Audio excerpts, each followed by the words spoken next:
A'udzu billahi minasyaitonir rajim. Bismillahirrahmanirrahim. Assalamualaikum warahmatullahi wabarakatuh. Innal hamdalillah wassalatu wassalamu ala Rasulillah wa ala alihi wa ashabihi wa man wala. Asyhadu an la ilaha illallah wahdahu la syarikalah. Asyhadu anna Muhammadan abduhu wa rasuluhu la nabiyya wa la rasulahu ba'da.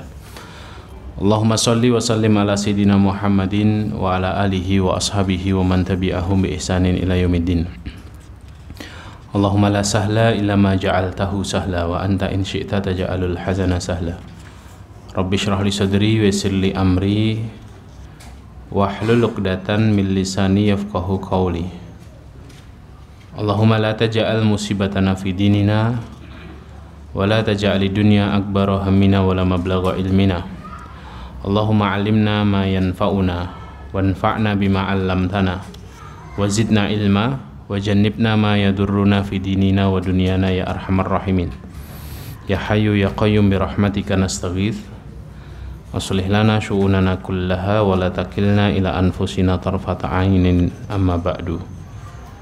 Ma'asyiral hadirin, Bapak Ibu, saudara-saudari, ikhwan akhwat, sholihin sholihat yang dimuliakan Allah, mari kita buka kajian kita malam hari ini dengan membaca kalimatul basmalah. Bismillahirrahmanirrahim.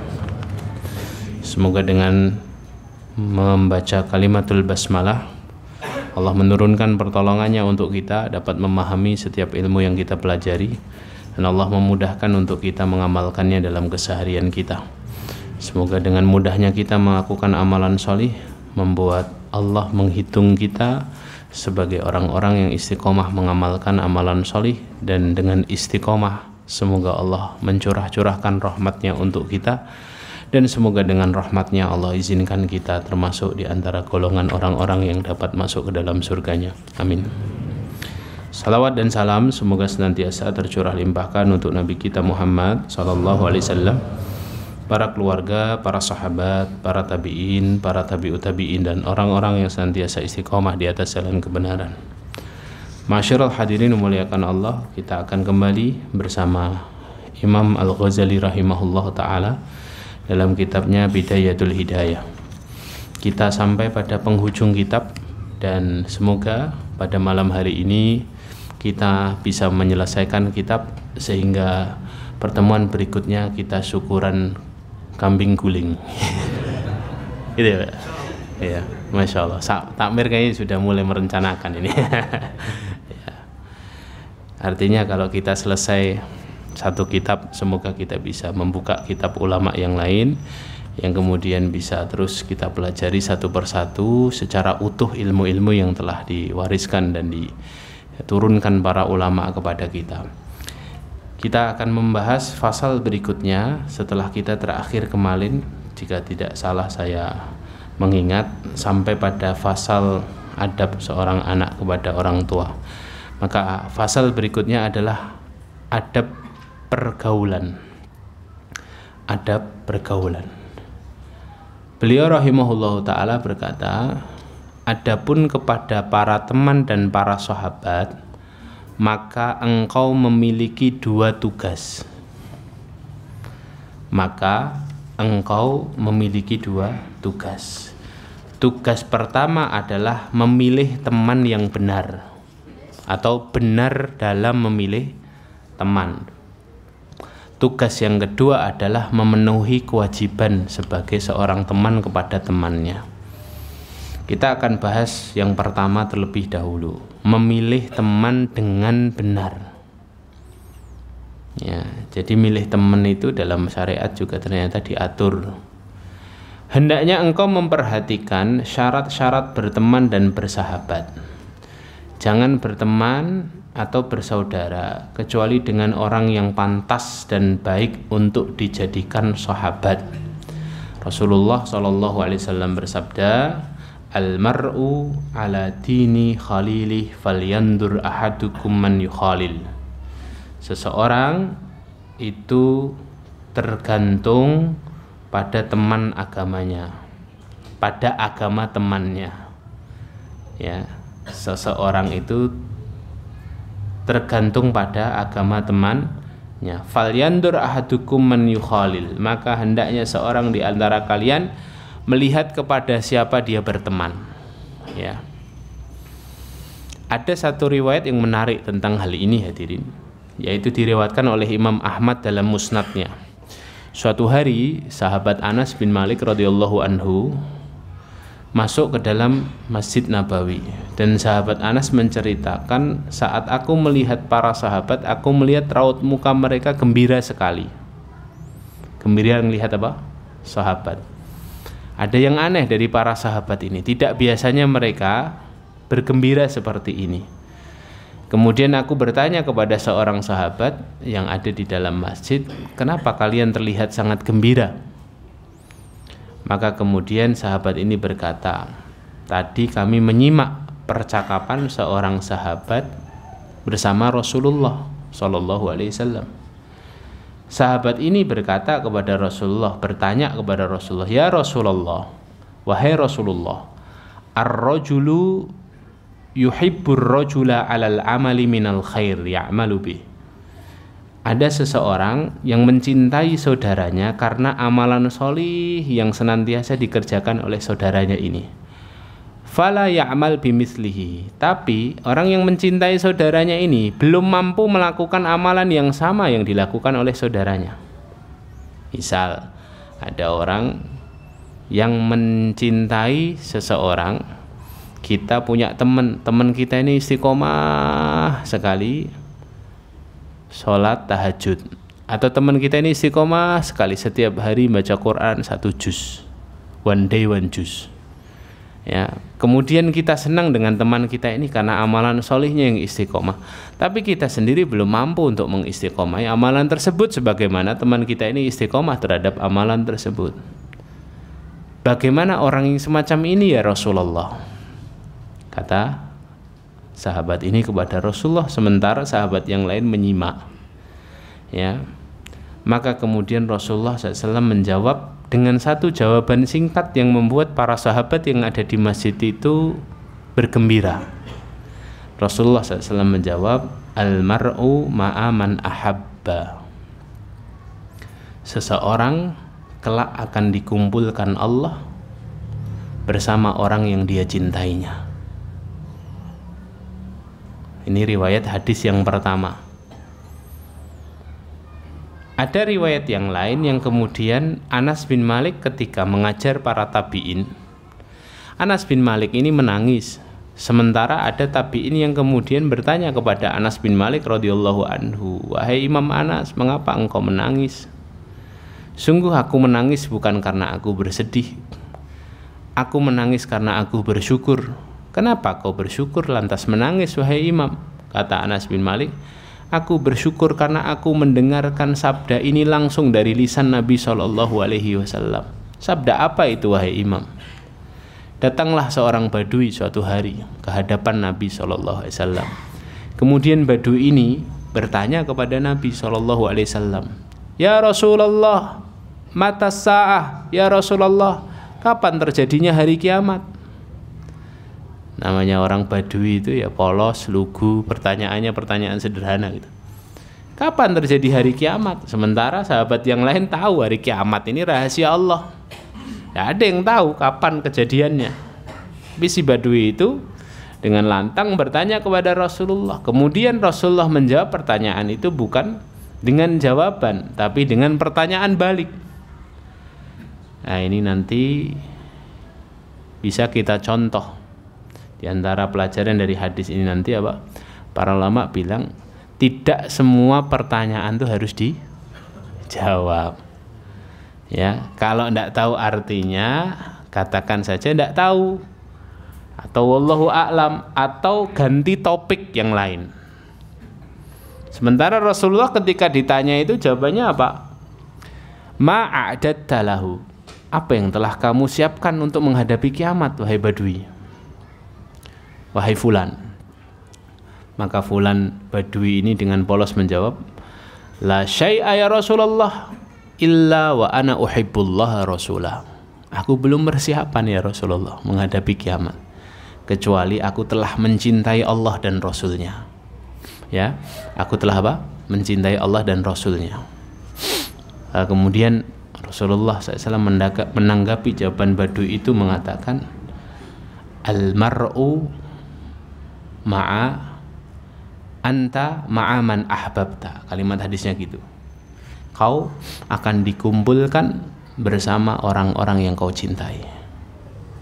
Dia mencintai Allah dan Rasulnya, nanti di surga berkumpul dengan Allah dan Rasulnya. Ya, kata sahabat Anas bin Malik, aku bersyukur sekali mendengar kalimat ini dari Rasulullah SAW.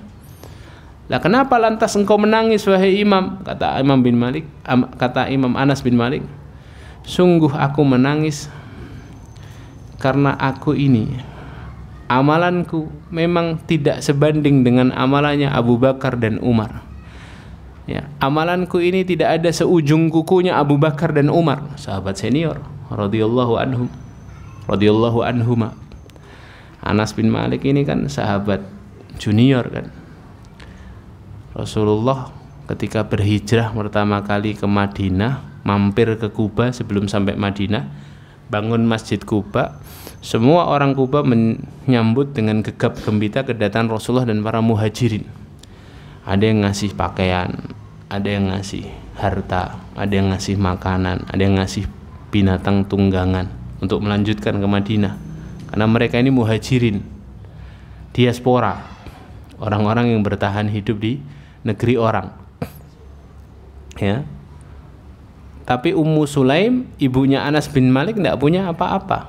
Dia tengok ke rumahnya hanya ada seorang sosok anak kecil yang kemudian dia gandeng anak ini menghadap Nabi SAW. Kemudian Ummu Sulaim berkata, ya Rasulullah, sementara semua orang memberikan hartanya, makanannya, pakaiannya, binatang tunggangannya untuk kalian, orang-orang yang baru berhijrah datang ke kampung halaman kami, ya, sementara aku tidak punya apa-apa kecuali anak ini, maka aku wakafkan ya Rasulullah anakku ini dalam perjuangan Islam. Jadi Anas bin Malik ini ya usianya masih kecil ketika itu, jadi pelayannya Rasulullah. Ya, jadi sahibu na'li Rasulillah. Jadi apa? Yang nenteng sendalnya Rasulullah. Kemudian Rasulullah memegang kepalanya Anas bin Malik, kemudian mendoakan dengan doa yang sangat terkenal itu, Allahumma tawwil umrahu wa akthir malahu wa waladahu wa barik fima a'taitahu. Ya Allah, panjangkan umur anak ini ya Allah, banyakkan hartanya, banyakkan anak keturunannya, banyakkan hartanya, banyakkan anak keturunannya, dan berkahi apa yang kau titipkan kepadanya. Jadi Anas itu melihat sahabat senior kayak Abu Bakar As-Siddiq, Umar bin Khattab itu ya, bapak-bapaknya, ayahnya Anas bin Malik. Mereka ini senior-senior. Ya. Lah, Anas bin Malik radhiyallahu anhu ini juga sebenarnya memiliki posisi yang istimewa di sisi Rasulullah, wong pelayannya Rasulullah sallallahu alaihi wasallam. Tapi dengan ketawaduannya Anas bin Malik ini, Anas bin Malik menangis dan berkata, memang amalanku tidak seistimewa amalannya Abu Bakar dan Umar, bahkan tidak ada seujung kukunya mereka, amalan mereka, ya. Tapi aku mencintai keduanya, dan semoga kecintaanku kepada keduanya menjadi asbab Allah mengumpulkan aku dengan keduanya nanti di surganya Allah. Yang jelas keduanya adalah orang-orang yang jelas berkumpul dengan Rasulullah kan, sallallahu alaihi wasallam. Jadi dari hadis-hadis ini itu kita tahu bahwa yang diperintahkan Allah untuk kita itu bukan mengusahakan diri agar terlihat soleh, tapi yang diperintahkan Allah kepada kita adalah terus berusaha mensolihkan diri, memperbaiki diri agar jadi orang soleh, dan berusaha untuk mencintai orang-orang soleh. Karena tidak soleh-solehnya kita, kalau kita mencintai orang soleh. Satu, semoga kecipratan solehnya. Dua, semoga setiap kali kita berinteraksi dengan dia ada peringatan-peringatan yang secara tidak langsung dan spontan tiba-tiba muncul dari perilakunya atau dari lisannya. Celetukannya orang soleh itu kan kadang nyelekit kali ini. Iya kan? Kadang-kadang pas ke kita. Ya. Kadang-kadang kena gitu. Padahal tidak di briefing sebelumnya. Kita loh kalau ikut kajian, ngaji sama guru kita, kadang-kadang ngomong aja guru kita itu kan pas sama, relate sama apa yang lagi kita alami kan. Padahal guru kita juga tidak pernah di briefing. Ustadz, itu jamaah yang itu lagi punya masalah sama istrinya Ustadz. Tidak pernah. Ustadz, jamaah yang itu lagi terlilit hutang. Guru kita ini kadang ngomong apa, kena kita. Dan itu memperbaiki kita. Itu interaksi sama orang soleh itu. Semoga dengan berinteraksi kita bertambah keimanan, bisa memperbaiki diri. Ya, yang paling penting adalah semoga kita dikumpulkan dengan orang-orang yang kita cintai, termasuk dalam hadis ini, al-mar'u ma'aman ahab, anta ma'aman ahbabta, yuhsyarul mar'u ma'aman ahab.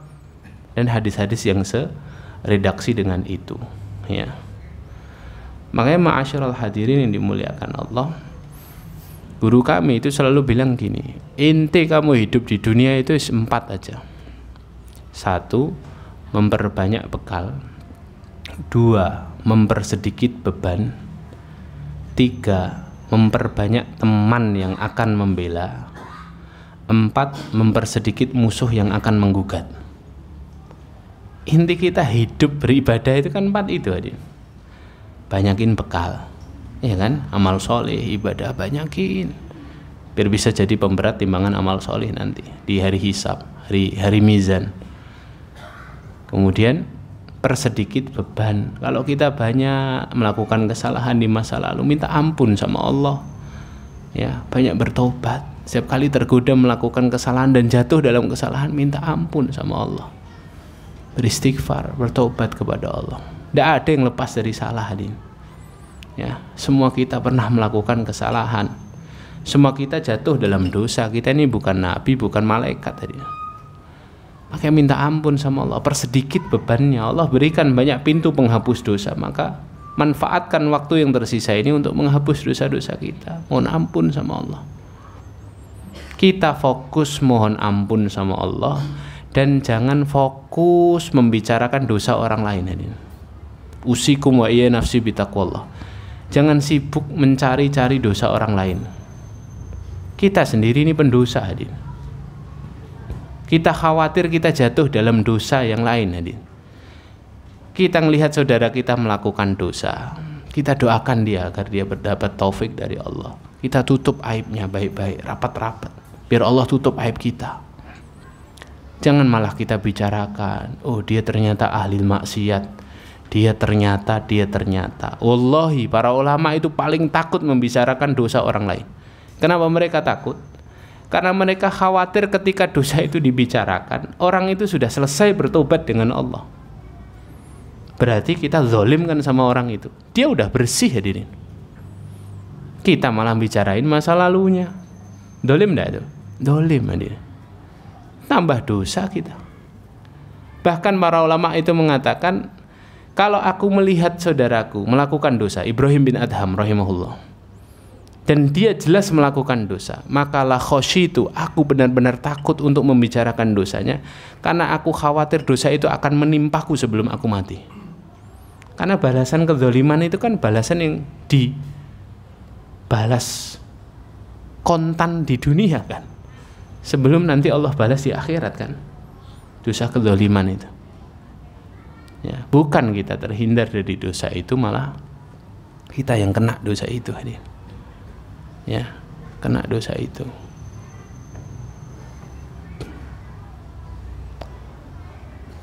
Waliyadzubillah. Ada seorang ulama namanya Muhammad bin Sirin. Nah, saya ceritain di sini belum ya? Muhammad bin Sirin itu, beliau seorang pedagang minyak zaitun, sambil ngajar sambil dagang. Kemudian suatu hari dia lagi melayani pelanggan, tiba-tiba datang si tengkulak yang biasa nyetok minyak di stok di gudang, dibayar lunas, kemudian pulang. Sudah ya lunas ya, Ibnu Sirin? Ya lunas. Sore harinya toko tutup, dicek. Ketika dicek, beberapa drum minyak itu, beberapa, kalau dulu kayak gentong gitu ya, gentong minyak itu, ada satu gentong yang ternyata ada bangkai tikus di dalamnya, di dasarnya. Ibnu Sirin bilang, inna lillahi wa inna ilaihi rajiun. Ya Allah, kok ada tikus? Pelayannya dikasih tahu, pengawalnya Ibnu Sirin, tumpahkan semua minyak ini. Duh, kan yang kena tikus cuma satu drum, wahai Imam. Tapi kita tidak pernah tahu apakah 4 drum lainnya dari penyulingan yang sama atau tidak. Tumpahkan. Wahai Imam, kita kan beli minyak zaitun yang suci, bukan yang najis. Kenapa kita tidak kembalikan saja, minta ganti rugi kepada penjual yang penjualnya jelas rumahnya sana? Kata Ibnu Sirin, kita juga tidak pernah tahu kalau kita kembalikan, dia ini orang yang amanah atau tidak. Dia jual atau dia tumpahkan. Tumpahkan ini. Setelah ditumpahkan, ternyata apa? Ya sudah, nggak balik modal, malah hutang.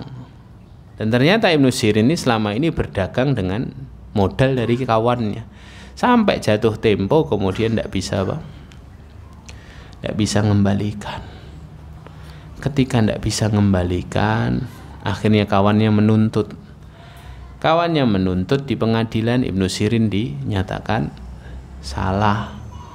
Ibnu Sirin dinyatakan salah, akhirnya masuk ke penjara. Di penjara Ibnu Sirin banyak bermuhasabah, mengingat-ingat dosa. Sampai kemudian dalam riwayat disebutkan, ya, Ibnu Sirin itu kemudian saat di penjara, Anas bin Malik wafat tadi, yang tadi kita bicarakan, sahabat mulia. Sementara Ibnu Sirin itu tabi'in yang berguru langsung kepada Anas bin Malik. Anas ini memberi wasiat, nanti kalau saya wafat, yang ngimami sholat jenazah Ibnu Sirin, murid andalanku, kira-kira gitu, murid senior. Ibnu Sirin enggan untuk keluar, padahal yang nyuruh adalah qadhi. Sudah, kamu keluar sebentar, remisi ya namanya, keluar sebentar ngimami, setelah itu nanti masuk lagi. Ibnu Sirin bilang, loh, yang memutuskan aku keluar atau masuk itu bukan kamu. Aku melakukan kesalahan kepada kawanku yang akhirnya menuntut di pengadilan, maka minta izin dulu ke kawanku, ya, baru aku mau keluar. Lihat waroknya beliau ini. Ternyata kawannya bolehkan. Selesai sholat, masuk lagi. Kemudian di dalam penjara, dalam satu momen dia, Ibnu Sirin cerita kepada siapa? Kepada kawannya di penjara, dan kawannya terus cerita menjadi satu riwayat.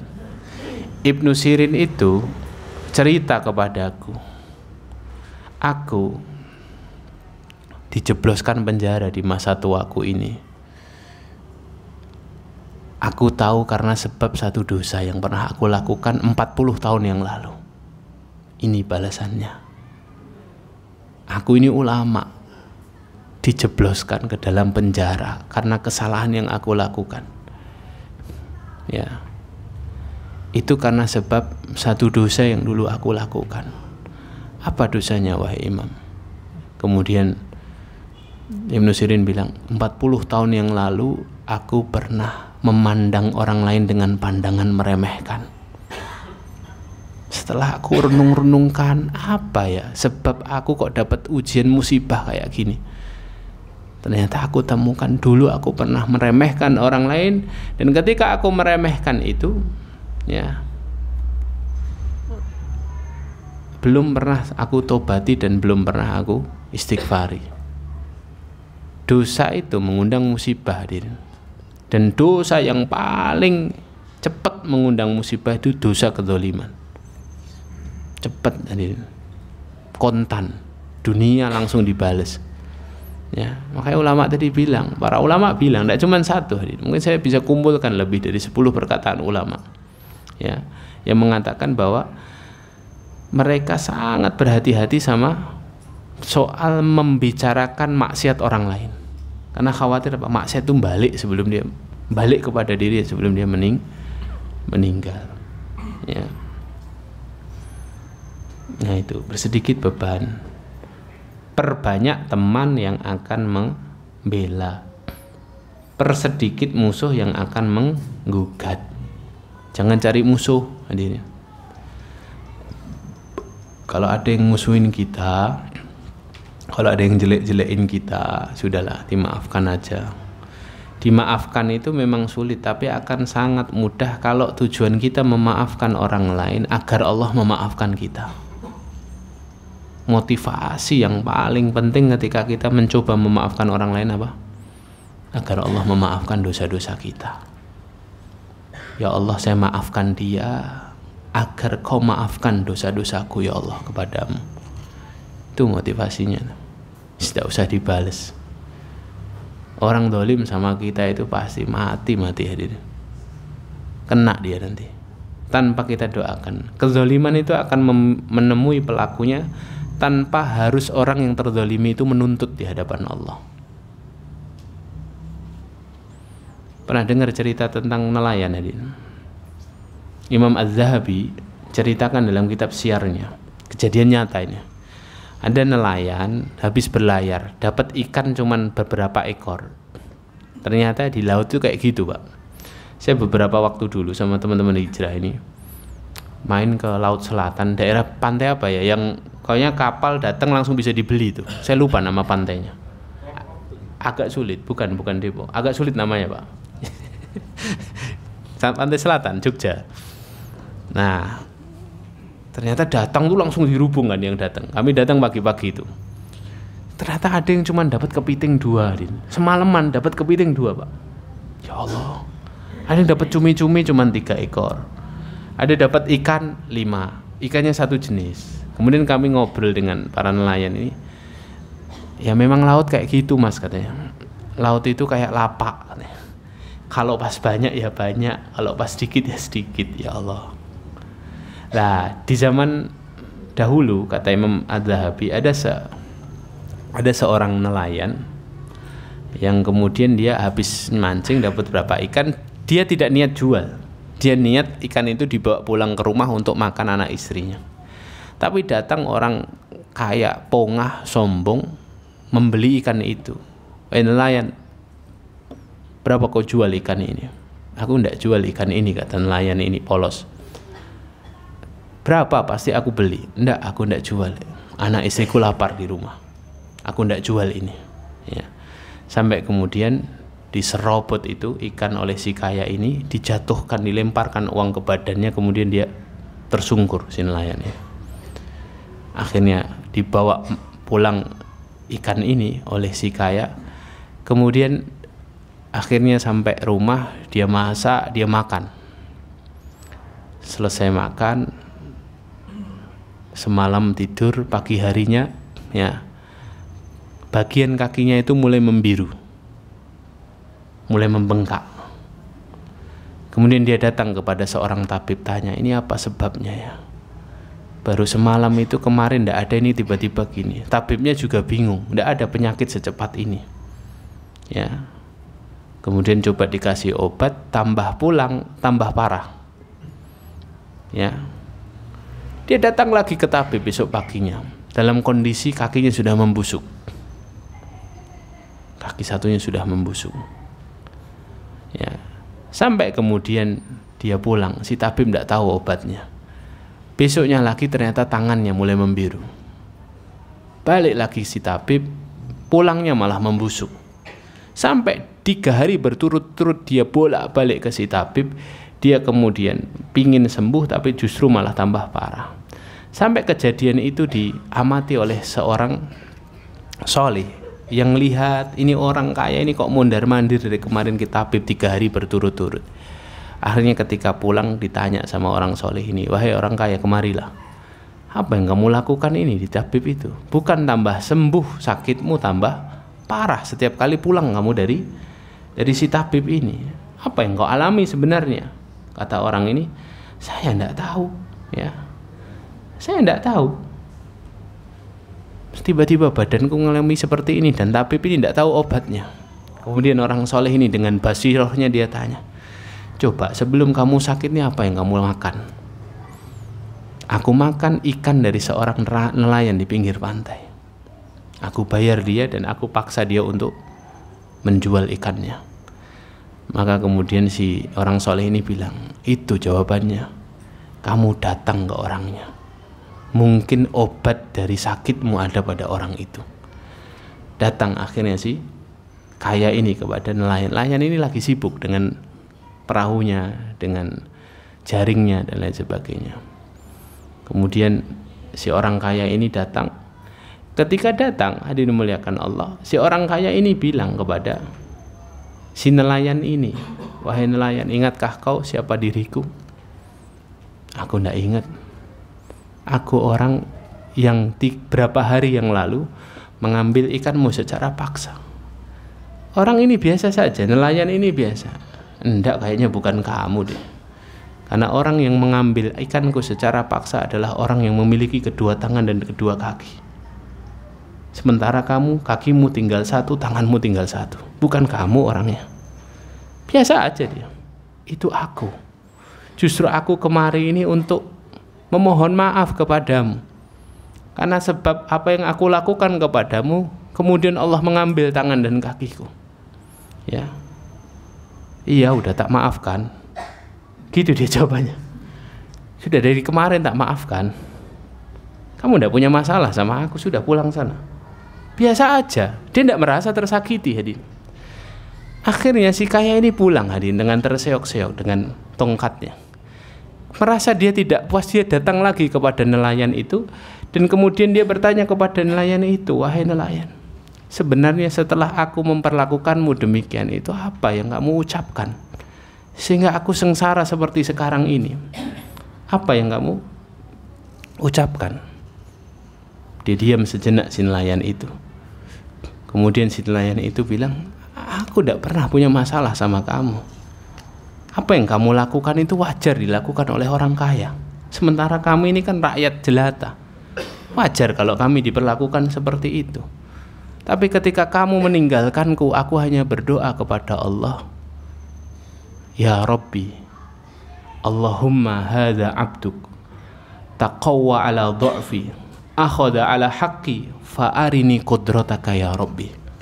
Ya Allah, ini hambamu ya Allah. Ketika itu aku hanya berdoa itu, ini hambamu ya Allah.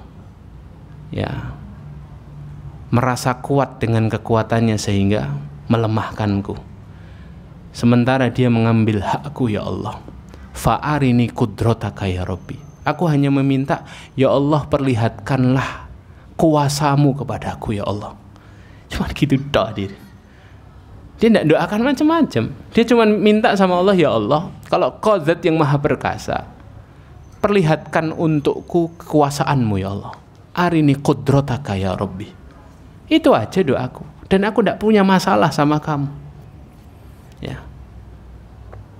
Orang ini kemudian pulang dengan penyesalannya. Ya, tadi dimuliakan Allah. Kezaliman itu akan menemui pelakunya walaupun orang yang terzalimi tidak menuntut. Mati sendiri hadirin. Ya. Jadi kalau kita terzalimi, saya sering ulang ini, kalau kita lagi terzalimi, jangan sekali-kali menghabiskan kuota doa ijabah kita untuk mendoakan keburukan si zalim. Karena dia tidak didoakan, habis sendiri hadirin. Maka jadikan kuota doa ijabah itu untuk yang lain aja. Ya Allah, haji furoda ya Allah. Tapi yang berangkat ya Allah. Jangan dia nggak berangkat ya. Gitu kan? Ya Allah, umroh Ramadan ya Allah. Minta doa yang baik-baik. Privilege-nya orang terzalimi ini kan doa ijabah dia. Seperti privilege-nya musafir. Saya sering bilang kepada para jamaah yang suka safar itu ya. Safar itu privilege-nya bukan hanya jamak dan qashar dan boleh buka ketika puasa. Ada satu privilege lagi ya Pak. Doanya melangit hadirin. Dakwatun la turad. Doanya tidak tertolak. Doa yang baik-baik kalau lagi safar. Sama, doa yang baik-baik kalau lagi terzalimi. Dan jangan cari musuh, hadirin. Cari teman aja yang banyak. Ya, cari teman yang banyak. Biar apa? Biar nanti kita dikumpulkan Allah sama teman-teman ini, teman-teman yang soleh ini. Ya.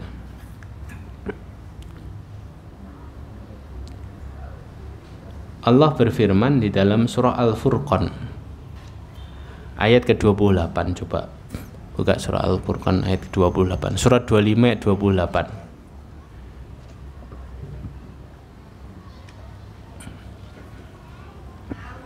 Udah ketemu? Isya-nya 8 menit pas ini nanti. 8 menit lagi Isya. Di ayat itu Allah Subhanahu wa taala berfirman gini, ya wailata laitani lam attakhid fulanan khalila. Sungguh aduhai celakanya aku seandainya aku tidak menjadikan fulan ini temanku. Ini teriakannya penghuni neraka ketika terbakar di neraka. Mereka menyesali pilihan mereka ketika mereka salah memilih teman. Jadi inilah alasan mengapa kita ini harus selektif memilih teman. Makanya Imam Al-Ghazali bilang tugas kita dalam berteman itu yang pertama apa? Benar memilih teman. Karena kalau salah memilih teman, jatuhnya nanti penyesalan yang tidak bertepi. Karena nyemplung ke neraka gara-gara salah teman. Ya. Imam As-Suyuti ketika mentafsirkan surah 25 ayat 28 ini, beliau mengatakan ayat ini adalah berita dari langit bahwa nanti ada seseorang yang gara-gara salah milih teman kemudian dia harus dijorokkan Allah ke dalam neraka. Yang awalnya dapat teman yang soleh tapi dia milih teman yang tidak soleh. Sababun nuzul ayat ini, ya.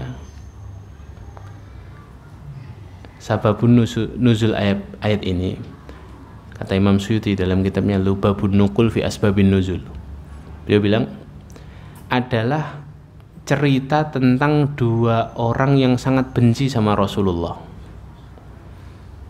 di kota Mekah. Dua orang ini dua orang yang sahabatan ini, teman plek tadi. Teman sesirkel, teman gayeng lah, teman setia lah, teman sejati. Yang satu namanya Uqbah bin Abi Mu'id, yang satu namanya Ubay bin Khalaf. Dua-dua ini tokoh kafir Quraisy. Deket banget. SD bareng, SMP bareng, SMA bareng, kuliah fakultasnya bareng.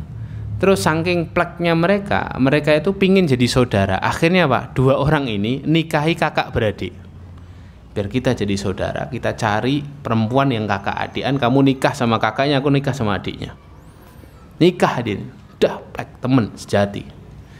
Sampai suatu hari Allah sinari Uqbah bin Abi Mu'id ini dengan cahaya hidayah. Dia jalan-jalan di sekitar Ka'bah, ngelihat Rasulullah sedang sholat di depan Ka'bah menghadap Baitul Maqdis. Ya, jadi Rasulullah itu kalau sholat sengaja menghadap Ka'bah tapi ke arah Baitul Maqdis. Mulai penasaran, ya. Maka hati-hati sama penasaran ya hadirin. Ya, kalau penasaran dapat hidayah, alhamdulillah kayak aku ini. Tapi kalau penasaran, saya belum pernah ikut konser dangdut ya. Wih, ngeri itu hadirin, penasaran. Tiketnya piro toh? Saya ketemu, wah murah. Saya penasaran deh. Penasaran, ikut mati di situ. Sisan wae ceritane sing rada ngeri kan, ya. Lagi joget, lagi gerak dikit gini badan stroke hadirin. Mati sudah. Ya. Suul khotimah ndak itu. Maka hati-hati sama penasaran. Ya kadang-kadang penasaran itu ya kayak gitu. Ya. Lah Uqbah ini penasaran, Muhammad nih katanya.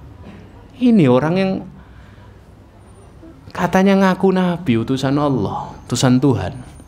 Coba penasaran lah aku. Nah, penasaran tuh. Pengen lah aku denger apa sih yang dia baca itu. Kalau lagi sholat gini. Deket dia Uqbah. Pas itu Rasulullah pas baca surat Toha. Toha ma anzalna 'alaikal qur'ana litashqa illa tadhkiratan liman yakhsha tanzilan mimman khalaqal arda was samawatil ula ar-rahmanu 'alal arsy istawa. Terus sampai ayat ke-8 dibaca. Indah sekali kalimatnya kan, surat Toha itu. Belakangnya sama semua sajak dan artinya sangat menusuk. Uqbah yang tadinya penasaran dapat mentari hidayah dari Allah. Kata Uqbah dalam hatinya, ini tidak mungkin perkataan seindah ini yang buat Muhammad. Ini pasti Robnya Muhammad ini. Wah, kalau kayak gini ceritanya bener berarti dia Nabi. Saya harus masuk Islam. Dia tunggu Rasulullah selesai sholat. Ya, sambil nunggu itu dia ingat temennya Ubay bin Khalaf. Kalau aku selamat sendiri mengikuti agama Muhammad, gimana nasib kawanku Ubay? Masa aku masuk surga dia masuk neraka? Nanti dulu lah. Nah, ini pelajaran kedua. 1, jangan penasaran. 2, jangan menunda amalan. Nanti dulu lah. Aku tak ke tempat Ubay dulu tak, ajak-ajak dia. Datang ke markas Bani Nadwah ini. Markasnya tempat kongkownya kafir Quraisy tuh. Tokoh-tokoh Quraisy tuh kalau nongkrong di situ. Temu sama Ubay kan. Belum sempat berkata-kata ternyata Ubay itu sudah memalingkan wajahnya dari Uqbah. Uqbah bingung. Biasanya kalau ketemu Ubay itu cipika-cipiki. Biasanya langsung peluk, sahabatku, teman sejatiku. Tapi ini apa? Ubay menoleh, tidak mau dengar, tidak mau ngelihat Uqbah aja nggak mau. Ya, kemudian Uqbah bilang, wahai sahabatku, aku datang. Kenapa kau menoleh ke arah berlawanan? Datanglah kemari wahai kawanku, mari kita berpelukan. Kata Uqbah. Kata Ubay, wajhi min wajhika haram. Itu dalam tafsir Al-Baghawi disebut gitu tuh. Mulai hari ini wahai Uqbah, wajahku haram untuk wajahmu. Ngambek kawannya gitu. Lo gue N. Nah, gitu. Kalau bahasa anak sekarang gitu, Pak. Sudah, kita putus dan tidak ada lagi hubungan persahabatan. Loh, kaget kan Uqbah? Apa yang membuatmu semarah ini wahai kawanku? Kata Ubay, Pak, bukankah kamu kemari ingin mengajakku masuk ke agamanya Muhammad? Dia tahu ternyata. Bukankah kamu kemari karena kamu tersihir perkataan indahnya Muhammad? Kalau itu yang kamu lakukan, berarti kamu mengkhianati ajaran nenek moyang kita. Wajahku haram untuk wajahmu mulai hari ini. Diomongi kayak gitu, Uqbah oling hadirin. Goyah dia. Dia nggak mau kehilangan kawannya. Dia akhirnya berkata, wahai kawanku, enggak. Demi Allah, enggak. Aku kesini tuh cuman pengen tahu kabarmu. Enggak, kamu berdusta. Enggak, aku enggak berdusta. Wahai Uqbah, kata Ubay, sungguh aku ini kawanmu sejak kecil. Aku lebih tahu isi hatimu sendiri daripada dirimu. Ya, aku tahu gerak-gerikmu itu. Ya. Akhirnya karena ketahuan kan si Uqbah bin Abi Mu'id kemudian akhirnya bilang begini, ya sudah, begini saja. Bagaimana aku membuktikan? Bagaimana aku membuat kamu ridho? Caranya biar kamu ridho kepadaku gimana? Ya. Kemudian si Ubay bilang gini, terserah kamu, lakukan apapun yang penting ketika kamu melakukannya membuat hatiku ridho. Ditantang sama temannya. Uqbah bingung kehilangan teman. Dia datang ke peternakannya orang-orang Quraisy. Dia ambil satu ember, dia isi dengan kotoran-kotoran binatang ternak, dia campur dengan jeruan-jeruan binatang ternak yang baru saja disembelih. Dia datang dengan ember itu ke depan Ka'bah. Rasulullah ketika itu sedang bersujud.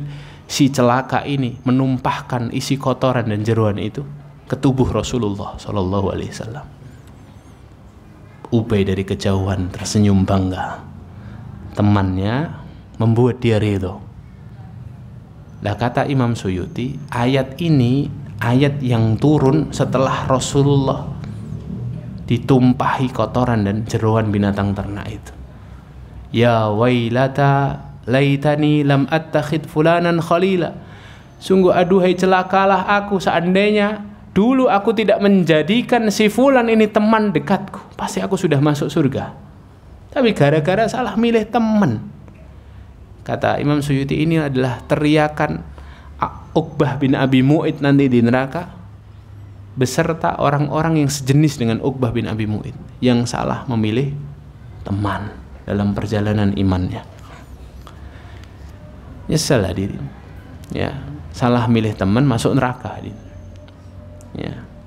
Nah, makanya inilah alasan mengapa kita harus mencari tahu apa saja kriteria teman yang bisa menolong kita, bisa menggandeng tangan kita, bukan justru yang mencelakakan kita di akhirat. Ya. Teman ini ada 5 hadirin. Kita sebutkan 5-nya, penjelasannya di pertemuan berikutnya. Syaratnya ada 5. Nih, beliau bilang ini, jika engkau hendak memilih teman dekat yang dapat menjadi sahabatmu dalam mencari ilmu, dalam urusan agama dan urusan duniamu, maka perhatikanlah 5 hal berikut.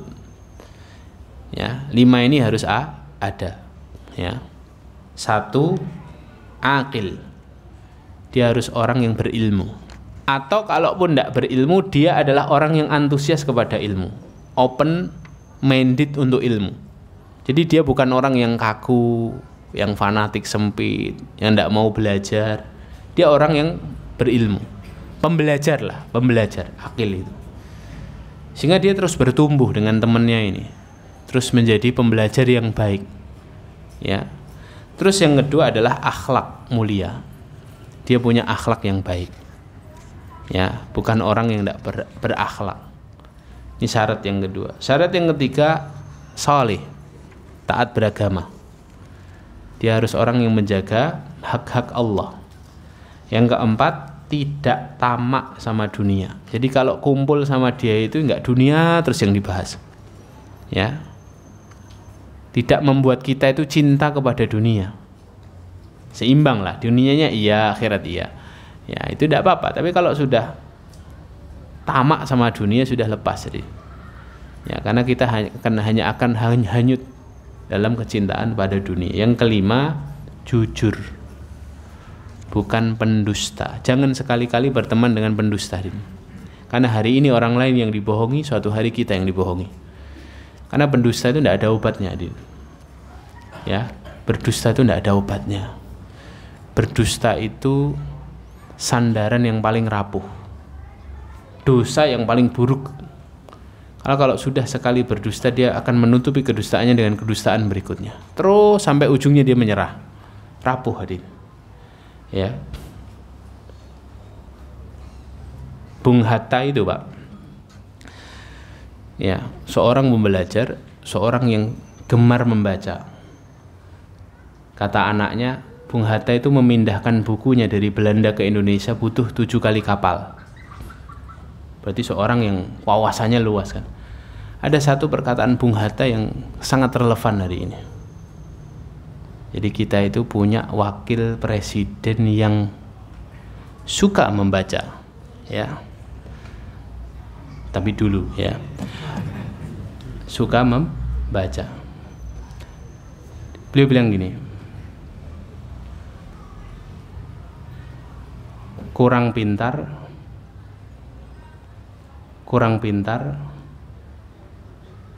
bisa diperbaiki dengan ilmu. Kurang cakap bisa diperbaiki dengan pengalaman.